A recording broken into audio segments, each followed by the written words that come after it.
Lep dober večer. Dobrodošli spet v Infocentru Triglavska roža na Bledu, sploh tisti, ki ste se udeležili več kot samo tega predavanja v sklopu. To je zdaj že 6. večer predavanj, predstavitev raziskav znotraj Triglavskega narodnega parka, pa tudi biosfernega območja Julijske Alpe. Pa bi mogoče samo na hitrico naštela, kateri vse raziskovalci, v bistvu inštitucije, in se jim s tem seveda zahvala za to, da in raziskujejo ta prostor in tudi, da so bili pripravljeni priti predstaviti. Iz Inštituta za vernakularno arhitekturo dr. Borut Jovanec, predaval je o vernakularni arhitekturi, potem iz Geološkega zavoda Slovenije dr. Mateja Jemec Avflič, iz Fakultete za varstvo okolja profesor dr. Boštjan Pokorni, iz Zavoda za gozdove Slovenije Tilen Hvala, potem iz Nacionalnega inštituta za biologijo dr. David Stankovič, iz Fakultete za farmacijo Univerze v Ljubljani dr. Jurij Trontelj. Prejšnji teden bi moral priti iz Filozofske fakultete oddelke za zgodovino dr. Mikša, pa tisti, ki vas zanima, če bo kdaj drugič predaval, je tako grozno zaseden, da mogoče ga bomo letos naprosili, ampak srede ima vse zasedene, zaenkrat toliko vemo. Danes pa je z nami samostojna raziskovalka, bi rekla, ni prišla v okviru nobene inštitucije. Z nami je umetnostna zgodovinarka in zgodovinarka Aneja Rože Kravanja, ki je diplomirala iz umetnostne zgodovine in magistrirala iz zgodovine. Po končanem študiju na Filozofski fakulteti v Ljubljani je opravila izpit za kustosinjo. Trenutno je zaposlena na občini Ilirska Bistrica, kjer deluje kot strokovna sodelavka, zlasti na področju kulture in kulturnega turizma. Je avtorica in soavtorica začasnih razstav, med katerimi se lahko izpostavi razstavo V objemu strupenih hlapov, plinski napad v 12. soški bitki, ter razstavnih katalogov znanstvenih in poljudno-znanstvenih prispevkov ter turističnih vodičev po Ketajovi poti. Ketej je bil iz Ilirske Bistrice. Že dlje časa se posveča delovanju Toneta Kralja, to kot umetnostna zgodovinarka, in zgodovini preskrbe z vodo na Krasu v dolgem 19. stoletju. To se pravi, z nami je Kraševka Aneja Rože Kravanja, ki nam bo predstavila slikarstvo Toneta Kralja od fašizma do konca druge svetovne vojne in kakšno pomembno vlogo je imel za ohranjanje narodne identitete v takrat po italijančanem delu današnje Slovenije. In del te kulturne dediščine, umetnostno-zgodovinske, ki je sicer v Triglavskem narodnem parku bolj redko zastopana kot recimo etnološka kulturna dediščina, del tega je pa tudi v Trenti, bo tudi Aneja predstavila v današnjem predavanju. Prosim, kar, da se nam pridružiš.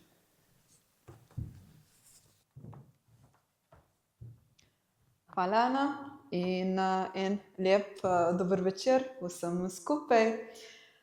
Torej, kot je že Ana napovedala, vam bom jaz predstavila delovanje Toneta Kralja od fašizma do konca druge svetovne vojne, pri čemer se bom osredotočila na njegovo stensko sakralno slikarstvo. Če želimo razumeti delovanje Toneta Kralja v tem času, moramo stopiti en korak nazaj, malce nazaj v čas, in sicer v 19. stoletje, ko je slovenska narodna identiteta šele nastala.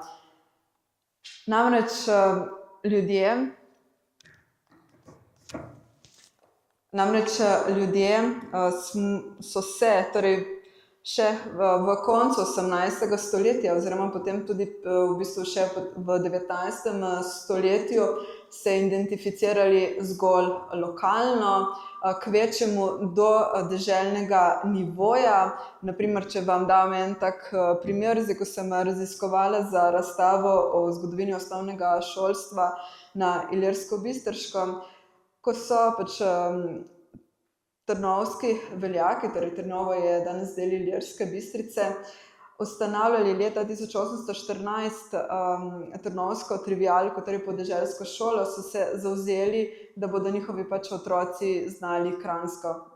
Tako so prav zapisali, da ne bodo niso omenili torej slovenščine, ampak torej kranjščino. Identificirali so se torej, da so torej prebivalci Trnovske občine in pa potem pač prebivalci Kranjske. No, potem torej v samem 19. stoletju pa je začel pojem Slovenec, kot ga poznamo danes in ne takega recimo, kot ga omenja Primož Trubar, je začel torej dobivati današnji pomen.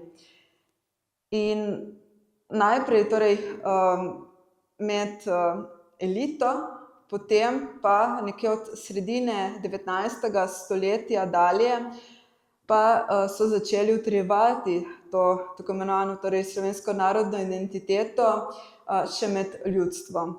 In to je zahtevalo kar nekaj napora, namreč zagnati so morali cel ta pač mehanizem, torej od postavljanja spomenikov tistim ljudem, ki so jih dojemali kot pomembne ljudi slovenskega naroda, recimo Francetu Prešernu, Vodniku, Dragotinu Keteju in recimo ta spominska obeležja in tako naprej. Potem ne smemo pozabiti, da so se organizirale besede in pa tabori, potem ustanavljale so se čitalnice, razna društva, torej vse pač je šlo v tem, da se torej utrjuje slovenska narodna identiteta, pri tem pa tudi ne smemo torej pozabiti programa Zedinjene Slovenije. Lahko rečemo torej, da je bila ob koncu Avstro-Ogrske, torej leta 1918, slovenska narodna identiteta že povsem izoblikovana in utrjena. In prav pač v tem obdobju se že rodil torej Toni Kralj, torej leta 1900. No, vse skupaj v to pa je potem zarezal fašizem, ampak zdaj moramo pa še predtem omeniti torej Prvo svetovno vojno in ta se je sicer začela leta 1914, vendar za to območje, torej današnje zahodne Slovenije, pa je predvsem torej pomembna Soška fronta, torej Kraljevina Italija, ki je bila sprva, torej še pred Prvo svetovno vojno na strani centralnih sil, torej Avstro-Ogrske, potem Nemčije, Bolgarije in pa Turčije, je postala torej potem nevtralna in ko se je začela torej Prva svetovna vojna, je potem aprila 1915 podpisala z antantnimi silami, torej z Francijo, Veliko Britanijo, če omenim zdaj samo te največje, potem leta recimo 1917 so se pridružile še Združene države Amerike.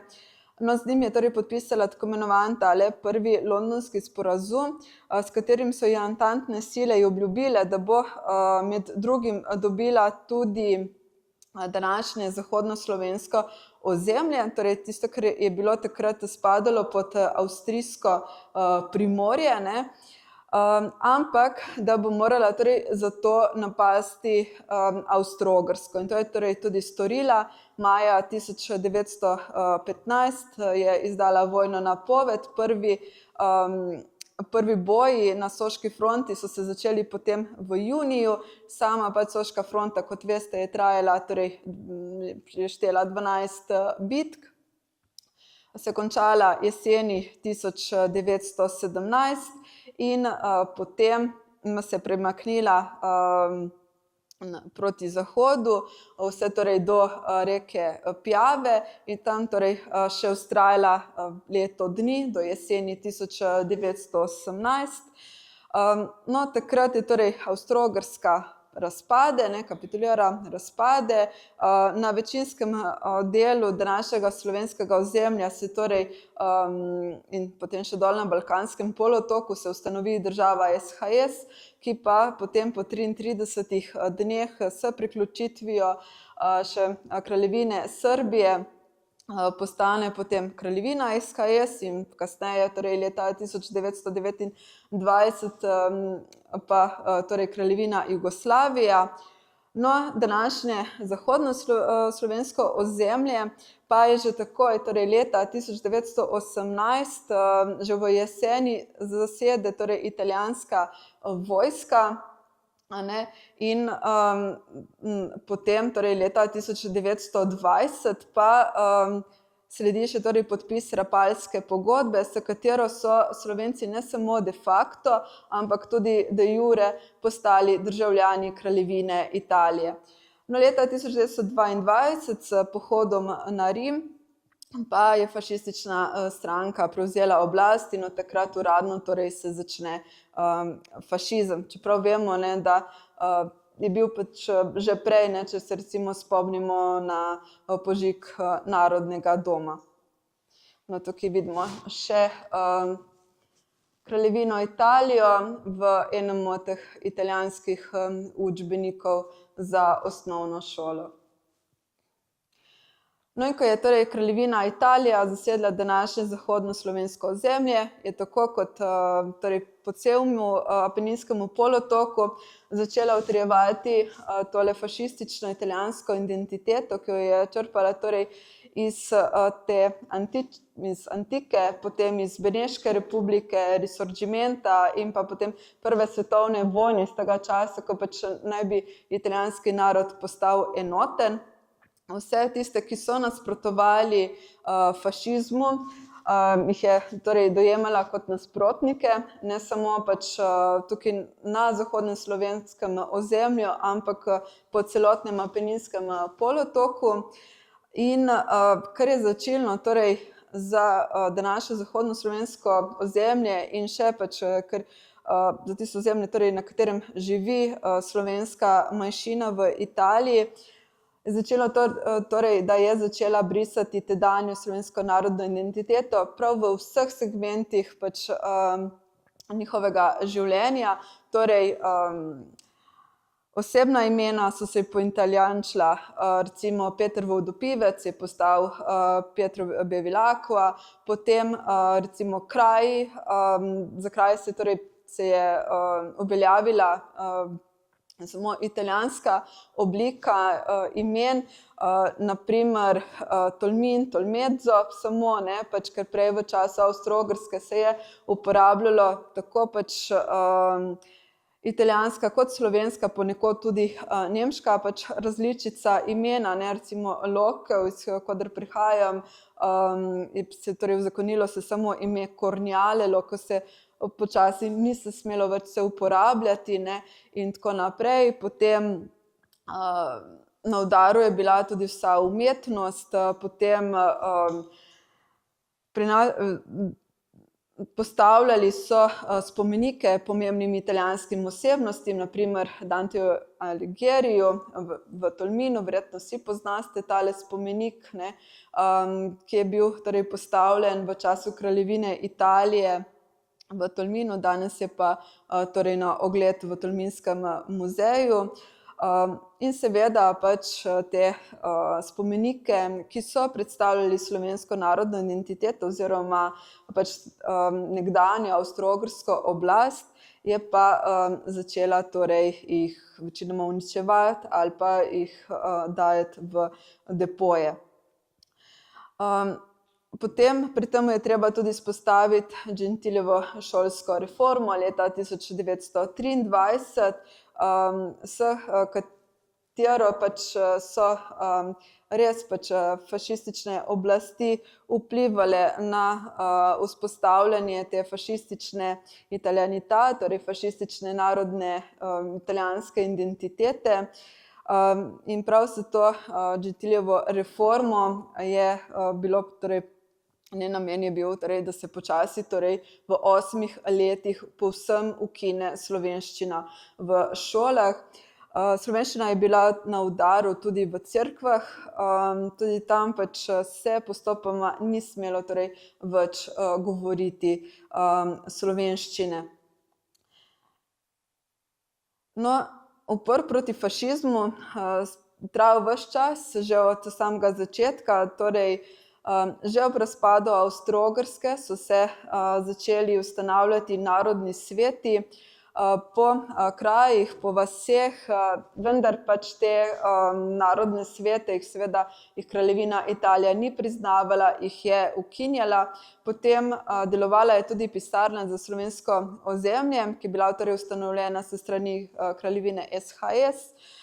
Potem proti fašizmu so se tudi bojevale različne organizacije, kot so Borba, Tiger, potem Orjuna, potem tudi Komunistična partija Italije in pa ne smemo tudi pozabiti na duhovnike, ki so bili najprej združeni pod ponovno ustanovljenim zborom svečenikov svetega Pavla, nato pa torej v sredini oziroma po sredini 30 let 20. stoletja pa se je zbor svečenikov svetega Pavla združil s tedaj že ukinjeno krščansko-socialno stranko v tajno krščansko-socialno organizacijo.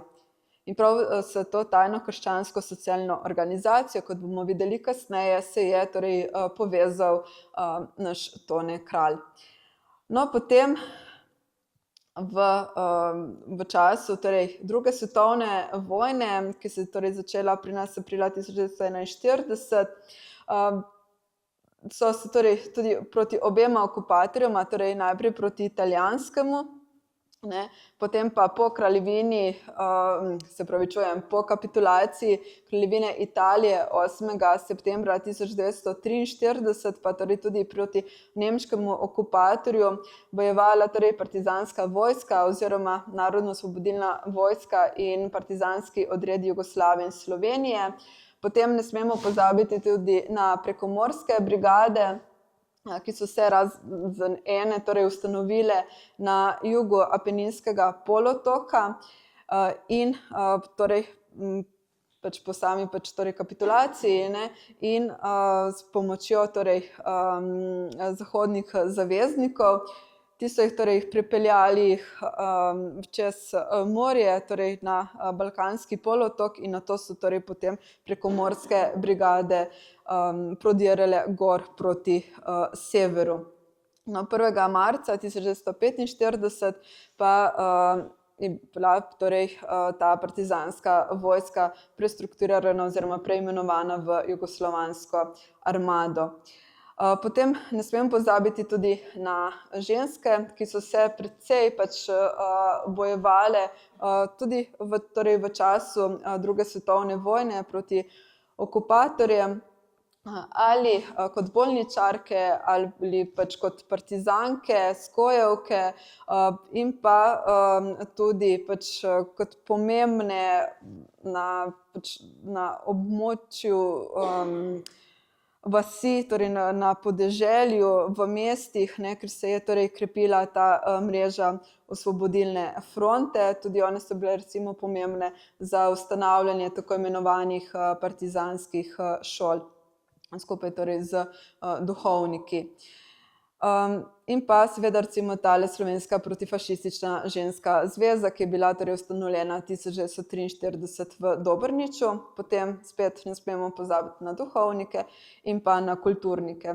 V tem času se je torej umetniška kulturna scena in pa tudi intelektualna scena torej se je izpraznila na današnjem zahodnem slovenskem ozemlju, ampak eden od takih, ki pa je prišel na današnje zahodno slovensko ozemlje, torej na Primorsko, je bil pa prav torej Tone Kralj. No, zdaj tukaj imam še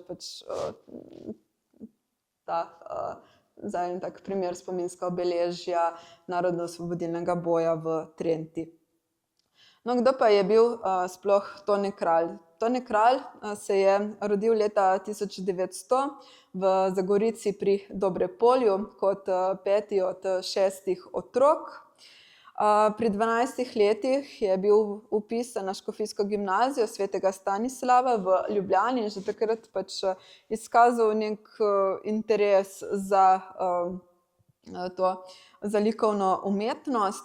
Potem leta 1918 je bil mobiliziran na fronto ob reki Pjavi, torej oblekel suknjič avstro-ogrske vojske. No, in potem leta 1920 uspešno maturiral in takrat je tudi prvič razstavljal v Jakopičevem paviljonu v Ljubljani. Ta Jakopičev paviljon danes pač ne obstaja več. Leta 1921 je odšel na priporočilo Richarda Jakopiča skupaj z Božidarjem Jakcem na študij kiparstva v Prago k profesorju Janu Štursu in tam ostal torej vse do profesorjeve smrti, nato pa se je vrnil domov. V tem letu je pa tudi poslikal cerkev Svete Helene na Premu. Namreč že pred tem sta z bratom Francetom Kraljem pripravila torej načrt, koncept poslikave Dobropoljske cerkve, vendar do tega pač ni prišlo torej do realizacije, tako da je tale cerkev Svete Helene na Premu pri Ilirski Bistrici torej prva cerkev, ki jo je torej Tone Kralj poslikal pač nasploh in pa na Primorskem.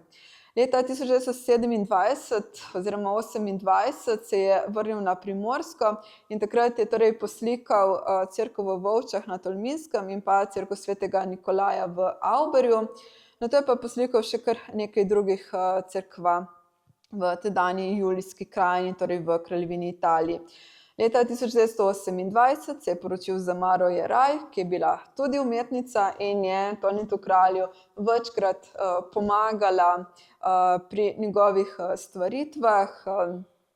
Večkrat je tudi ona sama prišla naprej, recimo tako je bilo tudi v Lokvi, ker je prišla torej junija 1942, da bo torej pomagala pri pripravah, preden pride pač njen mož, ne, da se torej cerkev torej pripravi za te za poslikave, torej za slikarsko delo, vendar ni dobila dovoljenja od fašističnih oblasti v Sežani in zaradi tega je torej morala nemudoma oditi. Vendar je pa potem kaplan Anton Požar še vedno torej vztrajal pri tem, da se postavi oder in sam torej umetnik Tone Kralj je pa potem prišel v oktobru 1942. No, leta 1932 se jima je rodila hči Tatjana. Leta 1939 se je moral umakniti v Benetke, kasneje v Rim. In sicer pod pretvezo, da gre torej študirati arhitekturo.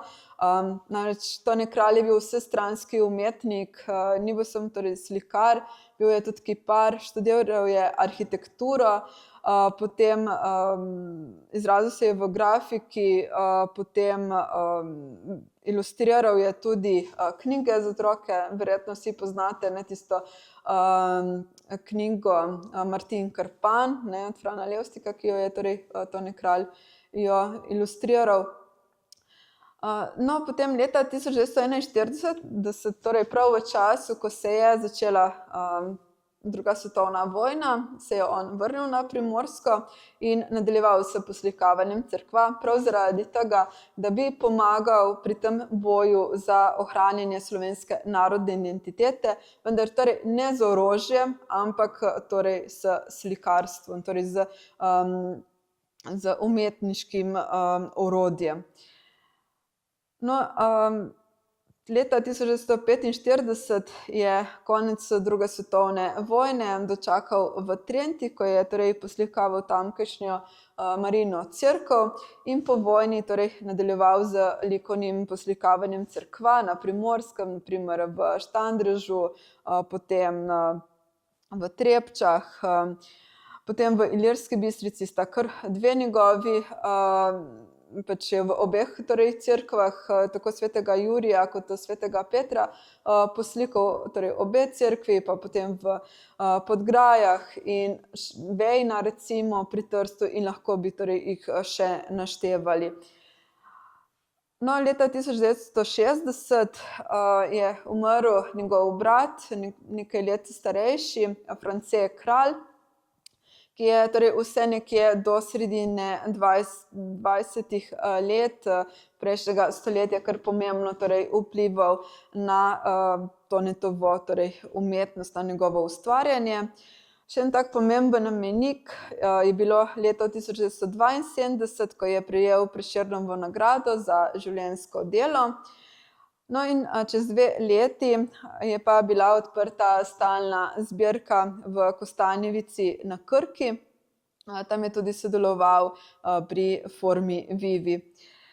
No in leto kasneje, 9. septembra, je pa umrl v Ljubljani. Pokopan pa je torej v Kostanjevici na Krki. Tukaj lahko vidite torej ta njegov grob, njegov nagrobnik, ki ga je pač prav sam ga izdelal. Torej, Tone Kralj je tudi izdelal kar nekaj nagrobnikov in med drugim tudi samemu sebi. No, zdaj tukaj vidimo še, kje je torej Tone Kralj razstavljal, ker pač na 3 celinah, pa še nekoliko pobližje, ki je torej razstavljal v času torej, med obema vojnama in v času torej, potem, kasneje po Evropi. In pa potem tukaj še nekaj teh cerkva, ki jih je torej Tone Kralj poslikal med obema vojnama, v času 2. svetovne vojne in pa po 2. svetovni vojni. Torej, kralj, pač, kot sem že omenila, je prišel leta 1921 torej na Primorsko, kamor ga je torej povabil župnik oziroma kaplan, župnik, ja, Ignacij Žgajnar, prav tako iz Dolenjske, da je torej dokončal slike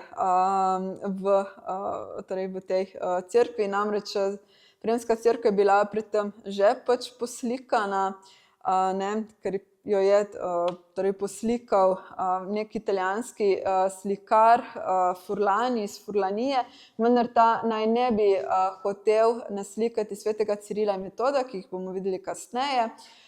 In zato je torej Ignacij Žgajnar poklical Toneta Kralja, če bi želel torej poslikati oziroma naslikati tega svetega Cirila in Metoda. In kralj je seveda to tudi storil. No, nato je šel torej v Struge na Dolenjskem, vendar je te pač poslikave uničila poplava.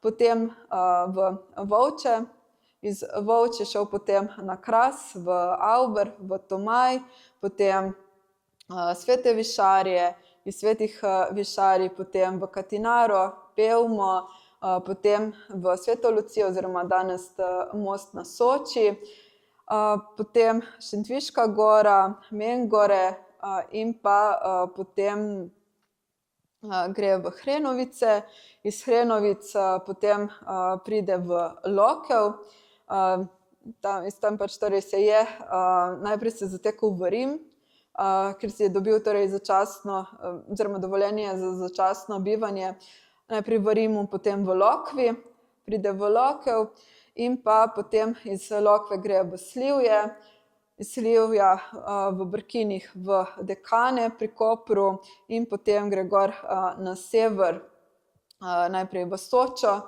in pa potem v Trento, kjer torej dočaka konec 2. svetovne vojne. In se potem na Primorsko vrača še kasneje, pač poslikava primorske cerkve, ki sem recimo že prej omenila, nekatere pa jih je mogel tudi že restavrirati, nekatera njegova dela, nekatera dela je mogel jih tudi ponovno spet jih upodobiti, na primer na Svetih Višarjah, ne.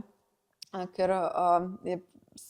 pač so bile njegove te poslikave že uničene in je potem naredil jih ponovno, tokrat na lesonitne plošče. Za njegov slog je torej so značilne te secesijske linije, ekspresionizem. No, potem kasneje, pač nekje od druge polovice 20. let prejšnjega stoletja, pa vstopi vse bolj pač iz te ploskovitosti, ne, ker recimo vidimo na tej prvi figuri, torej na desni strani, na premu, ne, tega svetega Metoda, ne, ker predvsej taka ploskovita figura, ne, potem on pa vstopi torej na pot nove stvarnosti, za katero je torej značilno poenostavljeno plastično obravnavanje figur. Recimo, kot vidimo na drugi sliki, kjer je upodobil v lokvi tega Judeža v prizoru torej zadnje večerje. Potem značilen je bil tudi za Toneta Kralja lepotno stiliziran svetniški tip, katerega torej je že začel torej uveljavljati pri njegovih slikah v Volčah. In pa pri tem bi tudi še pač poudarila, da ne gre pri njem za prave freske, torej niso prave freske, kot se velikokrat pač, ko se govori o Tonetu Kralju, pač, da je upodobil freske tam pa tam. V bistvu moramo biti pri tem, če že govorimo o freskah, moramo reči, torej, da je naredil freske al secco, torej na suho. Namreč Tone Kralj je ustvarjal zelo hitro, v veliki naglici. Večkrat tudi niso pač prijavili njegovih del pač fašističnim oblastem, ker seveda tega ne bi pustile fašistične oblasti, ne, da Tone Kralj slika to. Recimo v Lokvi tudi je bila pač prijava sežanskim fašističnim oblastem, da ustvarja v Lokvi protirežimske slike in so dejansko prišli pač v Lokov pogledati, kaj ustvarja. In potem tam je bil Virgil Šček, tale, ki je bil, verjetno pač poznate, politik v rimskem parlamentu, duhovnik, pri katerem se je pač torej dušno pastirstvo in pa delo za narod se zlivalo torej v eno. Je odgovoril torej tem fašističnim oblastem, tem dvem predstavnikom, ki sta prišla, da pač te malo pač Tone Kralj malo čez les, ne. In potem, ko Tone Kralj to sliša, tako pač kako gre ta anekdota, da se tako se zasmejal, da je pač potrdil, ja, da je malce čez les. Ne, in prav pa zaradi vse te naglice, ne, pač on si ni mogel privoščiti tega, da bi res pripravil steno na ta način, da bi on res naredil pač prave freske na svež omet, ne. In prav zaradi tega imajo tudi restavratorji kar velike težave pri ohranjanju njegovih slik, ne. In ja, pač kot sem tudi omenila, že on sam jih je v bistvu mogel že jih restavrirati. Za njega je tudi značilno to, da je veliko cerkva preuredil. Ena od takih je recimo Lokavska cerkev. Če bi verjetno videli kakšno fotografijo izpred torej oktobra 1942 oziroma junija 1942, ko se je začela ta cerkev se že preurejati, verjetno te cerkve ne bi prepoznali, ne, ampak vemo vse, kaj se je predelalo v tej cerkvi, prav tudi zaradi tega, da so bile kraljeve poslikave sploh mogoče, namreč sam oltar, ne, v prezbiteriju je segal vse gor do stropa, ne, bil je tisti značilen baročni oltar, potem na stropu so bila pač rebra, ki jih je bilo treba zakriti s heraklitom, ne, in pa tudi v sami ladji je bilo potrebno kar nekaj sprememb, da so sploh nastale vse te pač kraljeve poslikave. No, ampak vse to, kar vemo, pač vse, kaj se je preuredilo, vemo prav zaradi zapisov Virgila Ščeka, ki jih je torej zapisal v Lokavskih starinah. Gre torej za 3 zvezke, v katerih je torej Virgil Šček zapisal vse, kar je slišal, doživel, prepisal stare listine, tako da so res neprecenljiv vir, ne samo torej za zgodovino te vasi, ampak tudi za širše območje. No in še en tak primer preurejanja cerkve je pa Marijina cerkev v Trenti, ki jo je tudi doživela kar nekaj sprememb, ne.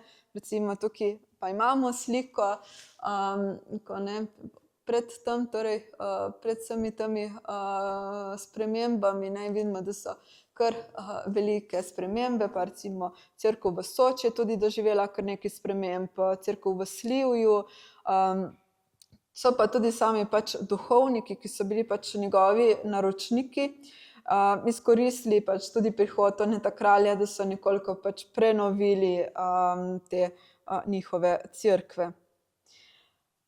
No, njegova ikonografija je bila na začetku kar precej taka mila. Torej, če pogledamo tukaj tole cerkev Svete Helene na Premu, ker je torej naslikal med drugim svetega Cirila in Metoda, je to edini tak element, ki ga vidimo, ne, da on izraža pač svojo miselnost, svoje prepričanje, da Prem, torej pri Ilirski Bistrici, da pripada torej Slovencem, torej kraljevini SHS, ne, in ne pa torej kraljevini Italiji. In še en tak detajl je prav tale knjiga, ki jo drži sveti Ciril v roki, in sicer gre za molitvenik, ki je odprt prav na strani pač Oče naša, in ta Oče naš je zapisan v staroslovanščini in v cirilici.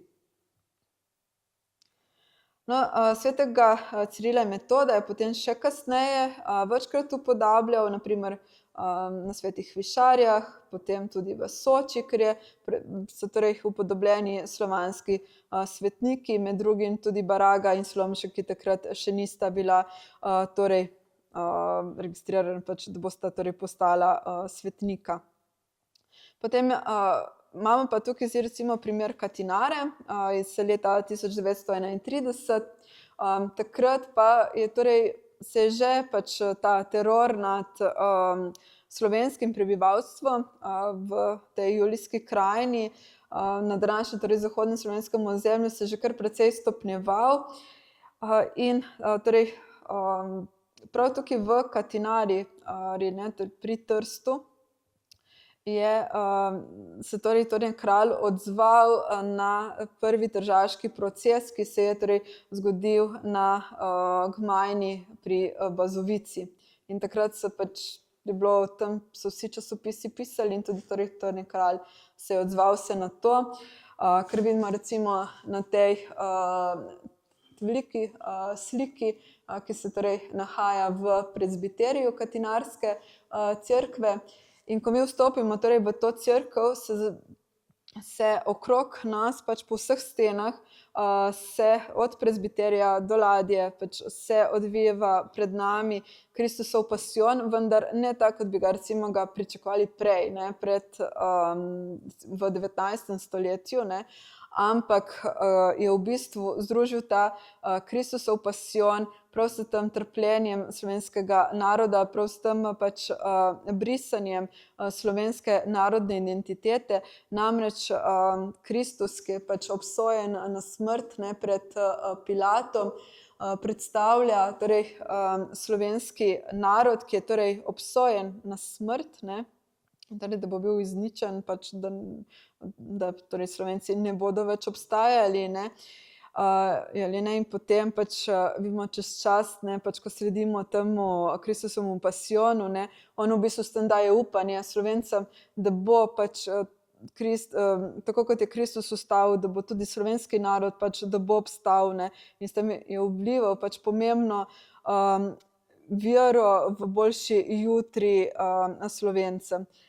Ne, in če pogledamo pa na drugi strani, pa imamo Pilata, ne, in če zdaj pač pri kralju moramo biti zelo pozorni na barve, na simbole, ne, vidimo torej, da tale Pilat torej predstavlja sam pač fašistični režim, kasneje tudi da v Pilatu tudi portret samega Mussolinija.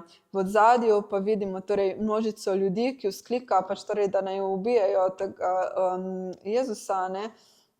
In če bi pač podrobno pogledali, bi tudi videli tale fašistični pozdrav z desnico.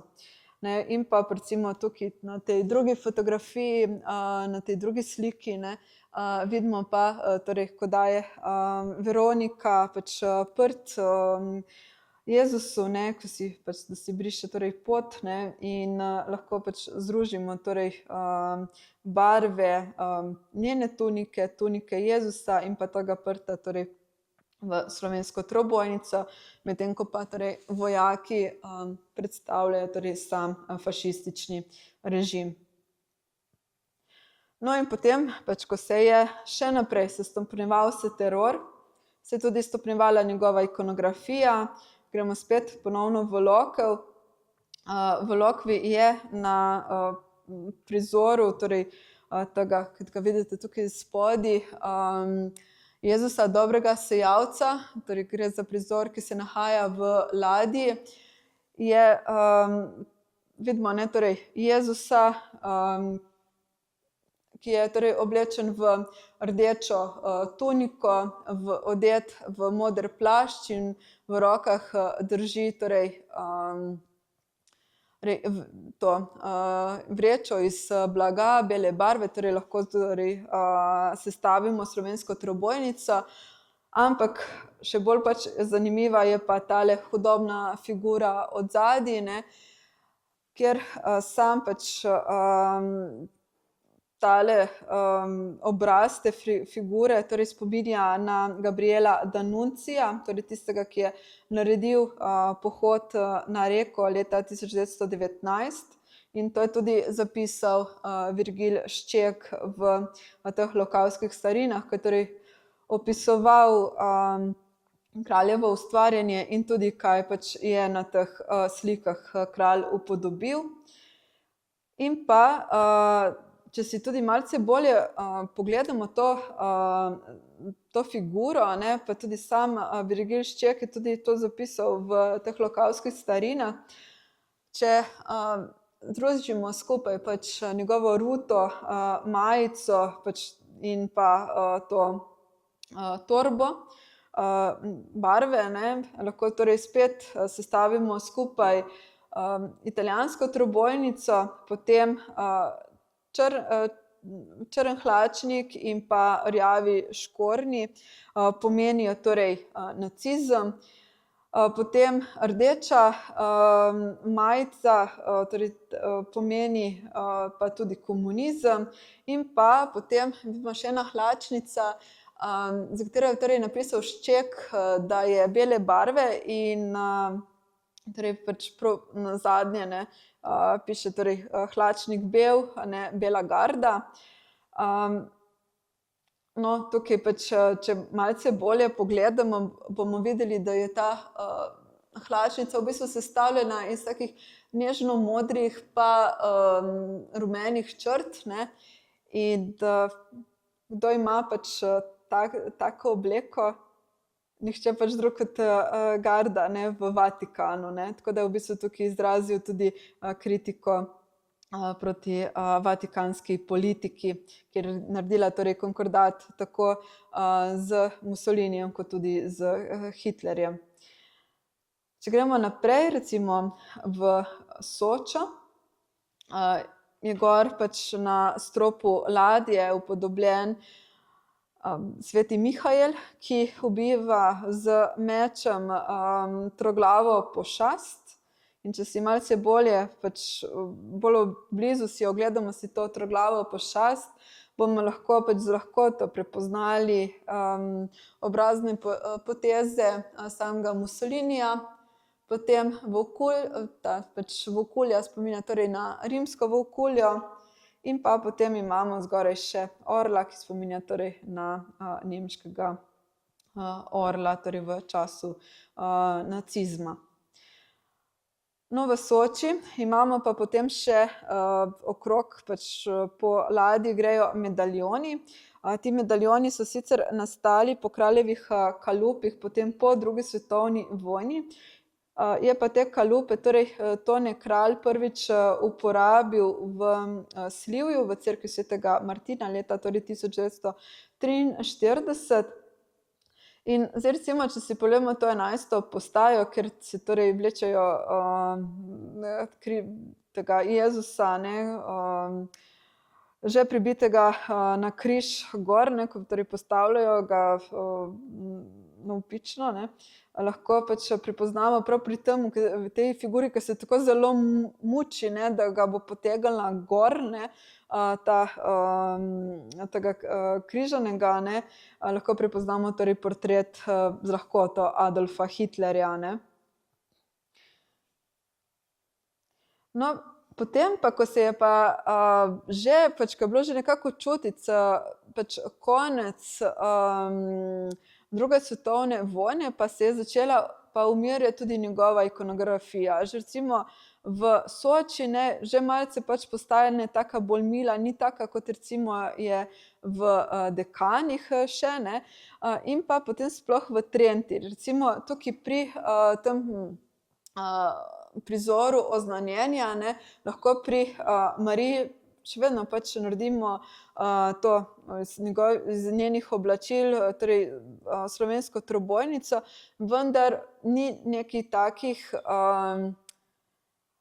simbolov, kot so bili prej, razen tega pasijona, ki je torej postavljen v ladji Trentarske cerkve, vendar je ta pasijon, tukaj se je pojavilo vprašanje, kdaj je torej nastal. Namreč v kroniki, ki je hranjena v Ilirskobistriški župniji, je zapisano, da je torej Tone kralj naredil tale pasijon že leta 1941 in ga potem šele leta 1953 prinesel torej v cerkev svetega Jurija v Ilirski Bistrici.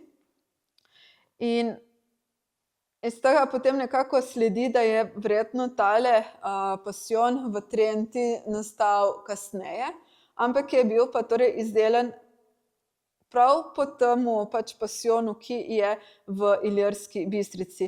Kajti zdaj, če recimo pogledamo oba prizora, je v bistvu tako, kot da bi se igrali igro razlik. Poznate, tisto, ko sta dve enaki sliki in potem iščemo katere so razlike. No in zdaj, če vse te njegove simbole, ki jih je torej jih upodobil, združimo v eno celoto in mislim, da najbolje skupaj izraža prav tale slika poslednje sodbe v ladji Lokavske cerkve svetega Mihaela, prav njegovo to miselnost, mislim, da je to prav ta slika. Namreč na tej sliki, ker torej Kristus kralj prihaja torej v poslednji sodbi iz nebes po oblakih, vidimo, kako torej sam z desnico zaustavlja torej te 4 figure, ki so na njegovi desni strani, in gre v bistvu prav za predstavnike totalitarnih režimov.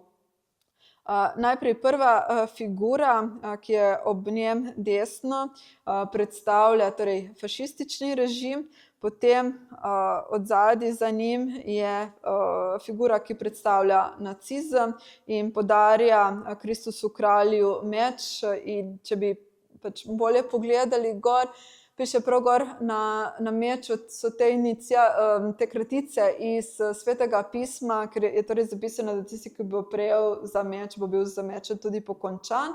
Potem imamo tretjo figuro, torej za Japonca, ki ima v rokah najbrž francoski tank in vleče torej z desnico zadavljenega Kitajca. In pa v ozadju se skriva še ena figura, oblečena torej v rdečo majico in ta torej predstavlja komunizem. Torej, Tone Kralj je nasprotoval vsem tem totalitarnim režimom, vključno s komunizmom. To je tudi potem kasneje, po drugi svetovni vojni, izrazil tudi na sliki v Vrtojbi, ker imamo prav upodobljeno Jovanko, pa Tita, pa Karla Marxa in tako naprej. Torej, on se je zavzemal tako kot duhovnik iz tajne krščanske socialne organizacije, torej njegovi naročniki za demokracijo. Nasprotoval je tudi italijanski duhovščini, ki je podpirala fašizem, prav recimo se tole plačnico, ki smo jo prej opazili, ali pa na primer na drugi sliki, ravno tako v Lokvi, imamo v prizoru usmiljenega Samarijana tudi upodobljena tega duhovnika in levita, torej duhovnikovega pomočnika v barvah italijanske trobojnice, ki torej nista pomagala ranjenemu popotniku, ki je torej potoval iz Jeruzalema v Jeriho, sta šla kar mimo in se bomo videli tudi kasneje, imam fotografijo te slike. V bistvu sam popotnik torej predstavlja slovenski narod. Zavzel se je pa torej, kot rečeno, za slovenski narod, za ohranjanje slovenske narodne identitete, kar vidimo tudi po barvah oblačil, v katere je oblekel te figure, ki so na sliki. Torej, on sam je bil torej za združitev slovenskega naroda skupaj z tega torej živečega na zahodnem delu današnjega slovenskega ozemlja in čez slovensko-italijansko mejo z torej kraljevino najprej SHS in potem po letu 1929 s kraljevino Jugoslavijo. Obenem pa je se zavzemal pri vsem tem za krščanske vrednote in je torej povsod, po vseh cerkvah, kjer je on slikal, je želel torej dajati Slovencem upanje na boljši jutri, da bo torej zmagalo dobro in jim da tudi neko zatočišče, da najde torej ljudje neko zatočišče v teh nemirnih, burnih časih prav v cerkvi. To recimo tudi že prej, recimo na Svetih Višarjah, kjer imamo Marijo Zavetnico s plaščem. In tukaj tudi je dal želel torej prikazati ljudem, da se lahko torej zatečejo se k krščanstvu, recimo zdaj tukaj recimo k Mariji, k Jezusu v teh mukah trpljenja. Tukaj recimo vidimo pri tej Mariji Zavetnici s plaščem vse te pohabljene, verjetno pohabljene iz tega časa prve svetovne vojne, kako se torej zatekajo k Mariji. Še eden od takih, pa zdaj, že ko se nahajamo tukaj, samo tako, ki se je tudi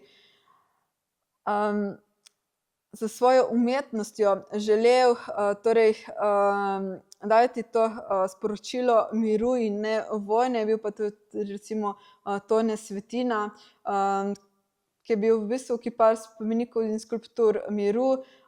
Namreč recimo zdaj tukaj imamo en primer iz Lipe na Krasu, kjer je ta spomenik narodno-osvobodilnega boja naredil tako, da je zvaril v bistvu orožje iz prve in druge svetovne vojne skupaj. V bistvu želel je tudi on recimo s tem povedati, da ko bo bilo orožje zavarjeno,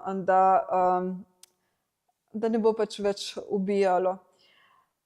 In pa tudi recimo naredil je kar nekaj takih iz granat, bomb, iz ostalega orožja, figure živali, s čimer je želel tudi recimo povedati, da ne trpijo samo da ne trpi samo torej človek v vojni, ampak tudi tudi narava, tudi živali. No, zdaj, če se vrnemo nazaj k našemu Tonetu Kralju. On je pri vsem tem, kot sem že zdaj večkrat poudarila, sodeloval z duhovniki in pa tudi z domačini. Zdaj, če gremo ponovno v Lokev, je torej to, kar vemo, pač s kom je Tone Kralj sodeloval v Lokvi, vemo prav zaradi teh Ščekovih zapisov v lokavskih starinah. Recimo, bival je ne v župnišču, ampak pri družini Fabjani v Lokvi, torej nasproti župnišča ob glavni cesti, torej Divača Lipica oziroma Divača Bazovica. Potem Tone Čufer iz Bazovice je naredil torej te kamnite plošče med stebri, pri nekih, vemo, zdaj tukaj gor pač na glavnem oltarju, pač ti stebri so bili v bistvu prej spodaj pač kot oltarna vrata, ne, ker je značilno za te baročne oltarje, potem pa so jih postavili gor, ko so v bistvu kar precej zreducirali sam pač tale glavni oltar, pa še kar nekaj drugih teh kamnoseških izdelkov je recimo izdelal tale kamnosek Čufer. Potem zidar iz Lojnarja, Franc Križman, pa je recimo prekril strop prezbiterja s Heraklitom, ne, ker vemo pazi tukaj na tej spodnji fotografiji.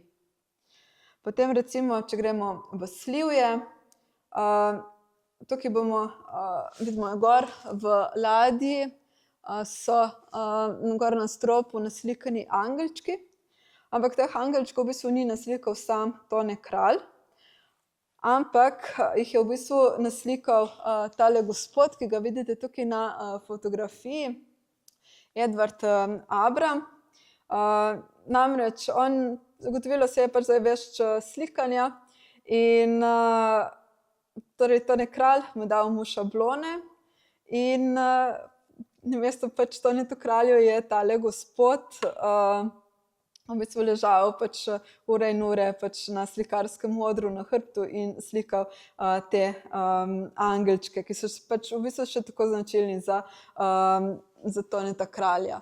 In zdaj, če jih malce pobliže si jih ogledamo, vidimo, ne, da imajo pač, da so v bistvu naslikani kar z takimi močnimi konturami, ki niso značile v bistvu za Toneta Kralja.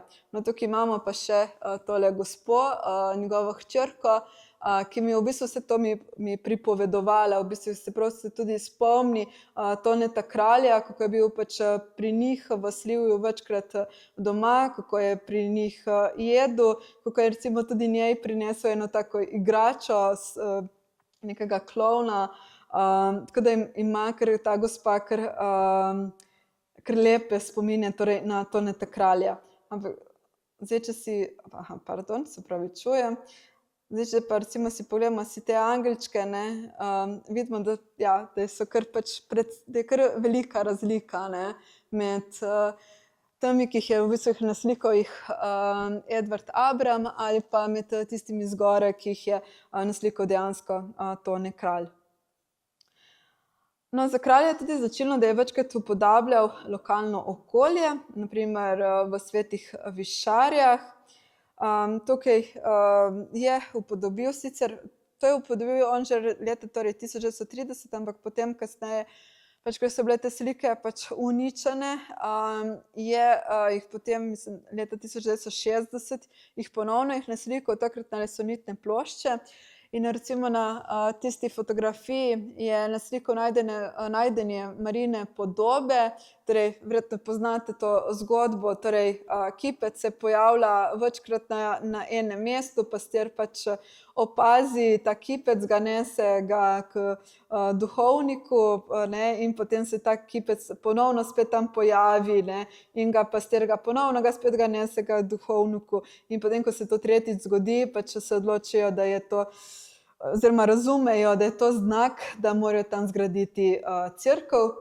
In pa potem recimo na tej sliki Kraljica miru vidimo torej Svete Višarje, ki so bile torej poškodovane, razdejane v času torej Soške fronte, torej v času Prve svetovne vojne. Potem pa še recimo primer Lokve, v kateri je torej v ladji naslikal tako rekoč Primorsko v malem. In sicer na tej sliki Jezusa, dobrega pastirja, vidimo v ozadju, torej v tretjem planu, goreče vasi. In kot je torej kaplan Anton Požar zapisal v enem od poročil, gre v bistvu za to, da se je Tone Kralj v bistvu odzval na požig brkinskih vasi junija 1942, ker je bil pač takrat zelo odmeven dogodek, veliko torej ljudi je bilo poslanih takrat v internacijo. Mislim, da je bilo požganih 7 vasi na območju Ilirske Bistrice in pa vas Ohorje, ki se torej danes nahaja v občini Pivka. Potem imamo na naslednji sliki, torej tale, ki sem jo že prej omenila, Jezus usmiljeni Samarijan, v ozadju torej naslikan tale Tržaški zaliv. Seveda pa pač je za Toneta Kralja značilno to, da ni slikal pač dejansko nekih prav realnih vedut večinoma, ampak da je vse to skupaj pač nekako naredil kot eno tako domišljijsko pokrajino, ne, ki ima pa neke pač te neke pač elemente realnosti. Recimo ena prav pa zares pač veduta je pa na naslednji sliki, torej Jezusa dobrega sejalca, ki smo jo že videli prej, in prav tukaj je naslikal veduto Lokve. Recimo zdaj, če tukaj primerjamo, prepoznamo torej cerkev, potem renesančni stolp Tabor in pa tudi samo pač torej Lokavsko polje, ne, in pa druge torej stavbe. Še tukaj malce od blizu, pa mogoče še mimo grede, tale prizor je tudi pomemben iz etnološkega vidika, namreč tukaj, ker je torej Tone Kralj naslikal in baje je tukaj naslikal prav pač 2 domačina iz Lokve. Gre v bistvu za ta prizor, da včasih, vsi mogoče starejši boste to še se spomnili, da so otroci, ko so bili majhni, torej stari tam nekje 4 do 6, 7 let, poprijeli za delo na kmetijah, tako da so najprej pač začeli skrbeti za živino, za vole, in prav to je tudi naslikano tukaj, ne. Najbolj so bili torej dečki tisti, no, ponekod pa so bile tudi deklice tiste, ki so poprijele najprej za ta opravila na kmetijah. In pa potem na drugi, torej na 4. sliki poslednje sodbe, ki smo jo pa že tudi videli, je pa torej upodobil, prepoznamo torej Sveto goro, potem Sabotin, pa potem Sočo, Sokanski most in pa, se pravičujem, in še torej Goriška brda v cvetju, v ozadju pa vidimo Alpe, tako da v bistvu je tukaj upodobil severno Primorsko. No, svoje predavanje bi pa rada zaključila s tem, da ohranjanje teh kraljevih del v cerkvah oziroma na splošno ne pomeni samo pač ohranjanje naše kulturne dediščine, ampak pomeni tudi ohranjanje naše identitete, tako lokalne kot tudi slovenske. Namreč s Tonetom Kraljem je povezana tako rekoč vsa Primorska, ne samo to, da kot je recimo zapisal Egon Pelikan v tisti knjigi, ki verjetno jo poznate, Tone Kralj in prostor meje, da je on markiral ozemlje, na katerem so torej živeli Slovenci, ampak je tudi, če se spomnite, ne, ko sem torej govorila, imamo enak oziroma skoraj enak Kristusov pasijon tako v Ilirski Bistrici kot v Trenti ali pa recimo na teh Kalupih, v Slivju, v Soči, potem recimo medtem, ko on slikal pač ta ko poslikaval cerkve, je on naredil še tudi marsikatero tabeljno sliko. Tako recimo je v Lokvi upodobil Bežočo mati, ta mislim, da se nahaja v Muzeju novejše in sodobne zgodovine v Ljubljani, potem Laškega kurenta, ki se nahaja torej v Notranjskem muzeju. Potem, ko je bil v Slivju, je upodobil sliko Rapallo, ki se nahaja danes v Pokrajinskem muzeju Koper. Cirkus Nacij je ravno tako upodobil v Slivju in se danes nahaja v Tolminskem muzeju. Potem recimo, če se spomnimo Lokve, ne, ker je v bistvu upodobljena Primorska v Malem, tako da je s kraljem dejansko pač povezana celotna Primorska, tako na tej strani meje kot torej na drugi strani meje, torej v današnji Italiji. Tako da to je zdaj z moje strani vse. Najlepša hvala. Če ima pa kdo še kakšno vprašanje, bom pa skušala odgovoriti.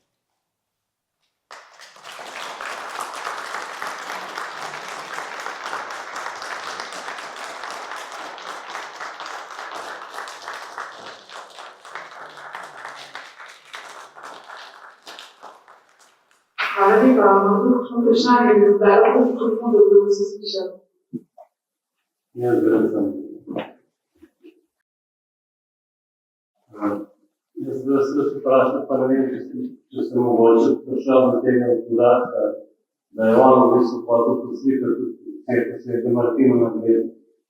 In potem ena komisija je bila njega zavrnila, da zanima za te argumente, ki ste mogoče kaj slišala o tem, oziroma prebrala, da se poje stopa prenovo na naslednje, da bi zelo prizreti.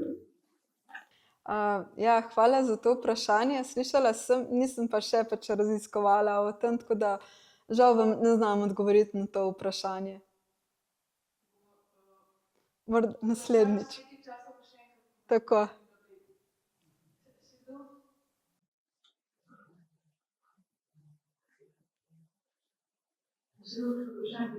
Te lahko vprašam. Zanima me, koliko so časovno trajali ti njegovi projekti od zasnove do izvedbe, glede na to, da ste omenjali, da na primer ženi je bilo nekoliko onemogočeno v Lokjo priti, torej njemu pa je bilo omogočeno, oziroma se je večkrat vračal, zasnoval in se vrnil na redu. Kako je to potekalo? Ja, zdaj recimo vam dam prav lahko primer Lokve, s katero se zdaj bolj podrobneje se ukvarja. V bistvu bilo je tako, da obstajala je pač neka korespondenca med tem kamplanom Antonom Požarjem in pa verjetno tudi med Virgilom Ščekom, namreč Virgil Šček in Tone Kralj sta se poznala že odprej, ne, ko je bil torej Virgil Šček, ko je deloval v Auberju in ga je prav Toneta Kralja iz Volč, ne, torej pri Tolminu, ga na Kras v Auber, ga povabil, ga prav pač Virgil Šček, ne.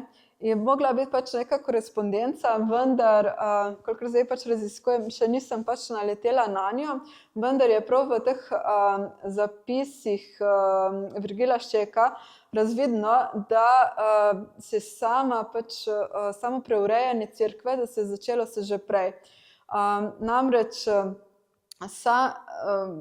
Mara Kralj je prišla v Lokov že 12. junija 1942 in takrat je verjetno, kot je zapisano, kot lahko razumemo te Ščekove zapise, je moral biti že oltar že spremenjen in ravno tako tudi tale strop prezbiterija, ne, in pa verjetno tudi sam krstni kamen. In nedvomno je tukaj pač je bil verjetno enkrat kralj že v Lokvi, da je videl to cerkev in da je med njimi torej potekala neka korespondenca. Kakšna, ne vemo, vemo pač, da so bili neki pač burni časi in da bi res našli to korespondenco, bi bilo to zlata vredno. Ampak potem torej 12. junija pride ona v Lokov, oblasti ne dovolijo, da ostane, mora tako iti.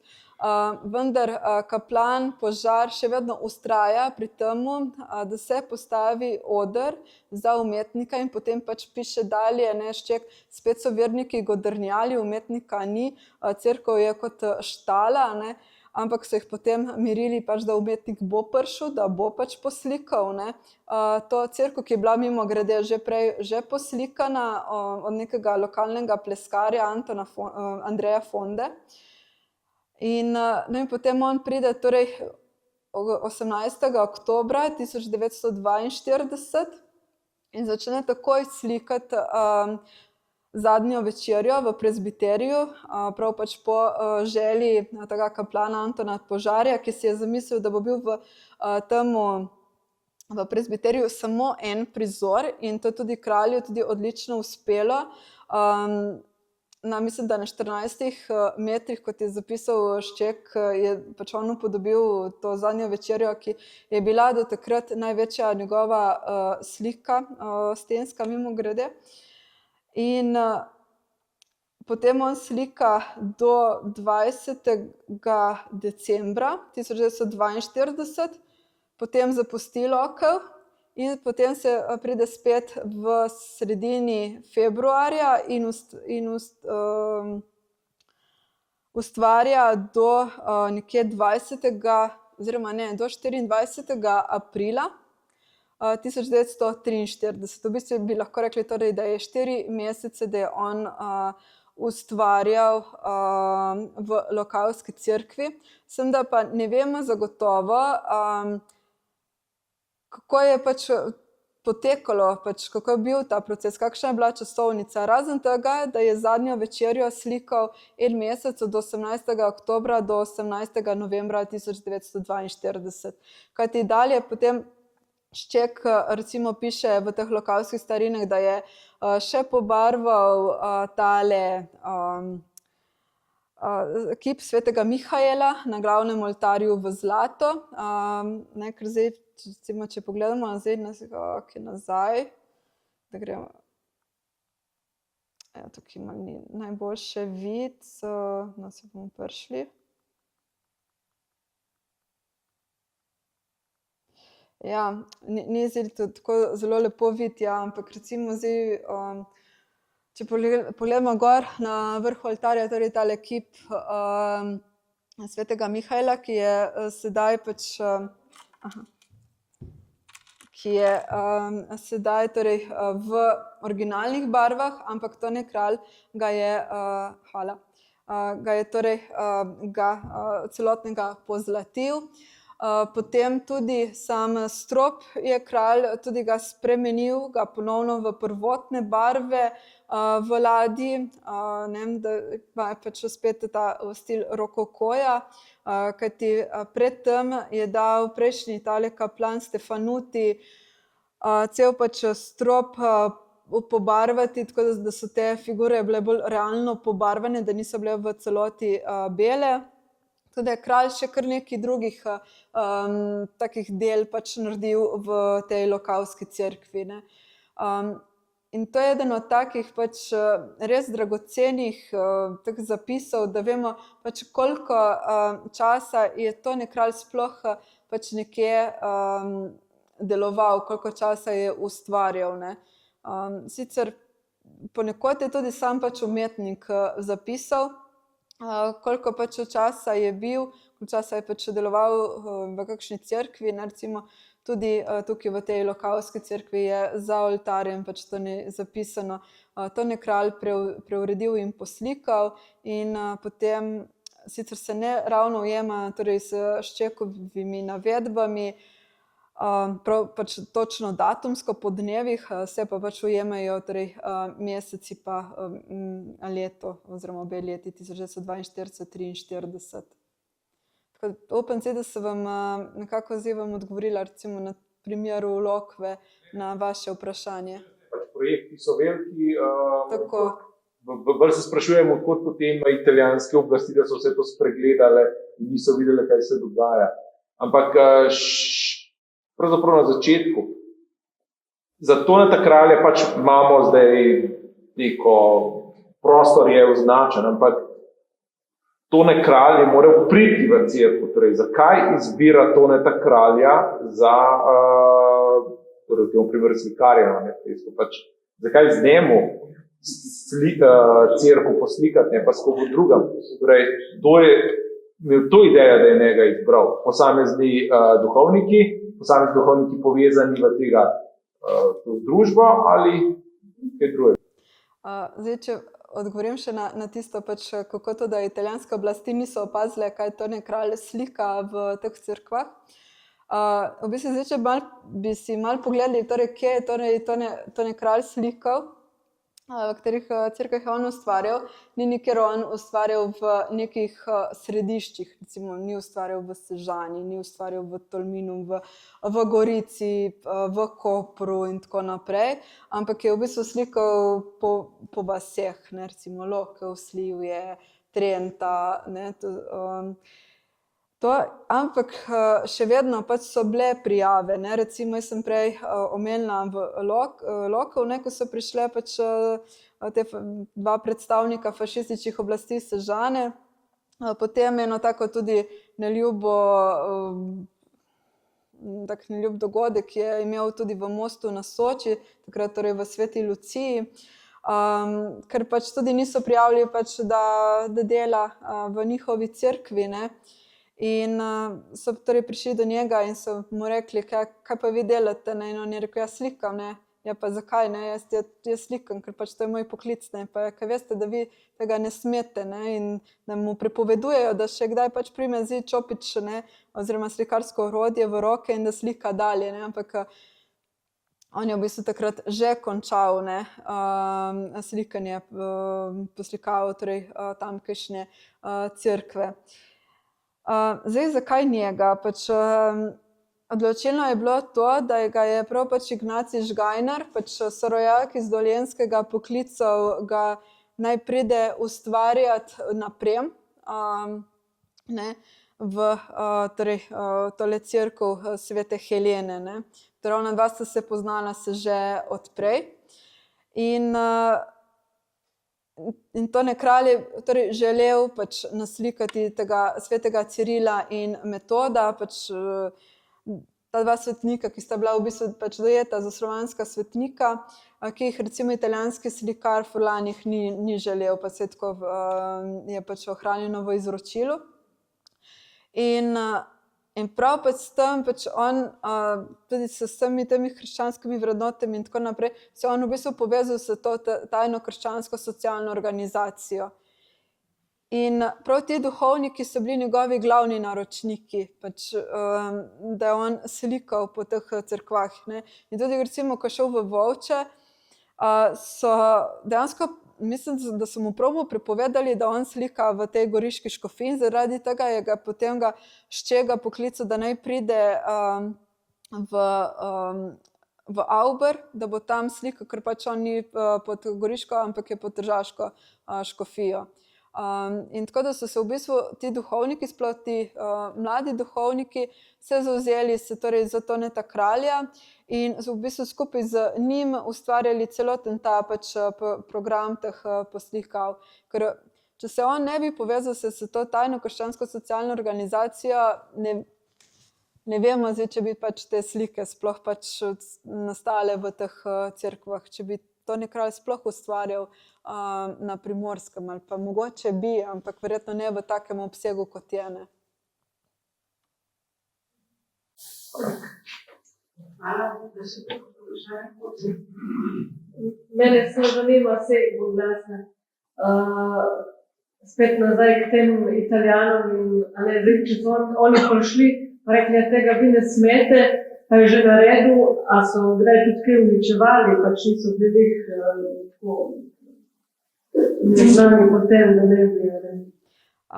Da bi bilo ohranjeno, mislim, nek pisni zapis, ustni zapis, da bi italijanske oblasti kakšno od njegovih slik, njegovih del uničile, recimo v teh cerkvah, ni znano. In tudi Tone Kralj, zdaj recimo, če Ana, mi lahko samo pomagaš? Aha, okay, hvala. Če recimo, ne vem, gremo pogledat, recimo zdaj, če pogledamo, ne vem, recimo tole sliko, ne, usmiljeni Samarijan. Če pogledamo tako na hitro, v bistvu sploh ne vidimo, da ima pač tale slika neko simboliko pač tega boja za ohranjanje te slovenske narodne identitete, v navednicah, torej s Čopičem, ne. In šele na to, torej, ko se poglobimo v sliko in ko vemo pač recimo, zakaj gre ta zgodba, torej usmiljenega Samarijana, ne, ko sta, torej, ko je tale popotnik, ki ga zdaj tukaj Jezus ga drži ga v naročju, torej potoval iz Jeruzalema v Jeriho. In potem sta ga napadla dva razbojnika, ne? To sta tista dva razbojnika, ki se skrivata tam zadaj za stebrom. Ne? Ne sta ga torej pustila na tleh in potem sta šla duhovniki in leviti in sta ga tudi pustila pač ranjenega na tleh in potem šele torej pride tale usmiljeni Samarijan, torej Jezus, in potem pač oskrbi za tega popotnika. Ne? In potem, zdaj, ko vemo to zgodbo, ko gledamo zdaj te simbole, ne, barve, ko jih sestavljamo skupaj, potem šele na to vidimo, pač, da gre v bistvu za boj torej za ohranjanje slovenske narodne identitete in za nasprotovanje torej fašističnemu in pa nacističnemu režimu. Ne. Zdaj, pač, če recimo, ne vem, združimo pač te spet barve, oblačil, ne, in teh povojev Jezusa in tega popotnika, pa še vidimo, združimo, sestavimo torej slovensko trobojnico, ne, torej tale popotnik torej predstavlja slovenski narod, potem tisti dve figuri, če jih pač malce bolje si jih pogledamo, predstavljata, torej tista, ki je prav ob stebru, predstavlja nacizem, oblečena torej v rirkaste hlače, gre za torej plavolasce, torej za nekoga, ki predstavlja torej arijsko raso, in pa potem za njim je pa še ena figura s tistim značilnim italijanskim rdečim pokrivalom s cefom in pa še oblečen je torej v oblačila barv, pač, te zelene, bele in pa rdeče, torej italijanske trobojnice, torej ti dve predstavljata nacizem in fašizem. In potem, če se ozremo še na ti dve figuri, ki sem jih že prej omenila, ne, imamo najprej pač duhovnika, spet pač oblečenega v oblačila italijanske trobojnice in potem v ozadju pa še levita, spet oblečenega v oblačila italijanske trobojnice. V bistvu pri kralju gre vedno za bolj ali pa za manj skrit svet simbolov. Ne, tako da na prvi pogled, če pogledamo to sliko, pač ne vidimo, ne, pač vse te simbolike, ki je skrita na tem prizoru, in verjetno tudi zaradi tega so te kraljeve slike v današnjem času tako privlačne, ne, in se tudi potem izpeljejo tudi lahko različne interpretacije ven iz teh slik. Ja, najlepša hvala za povabilo.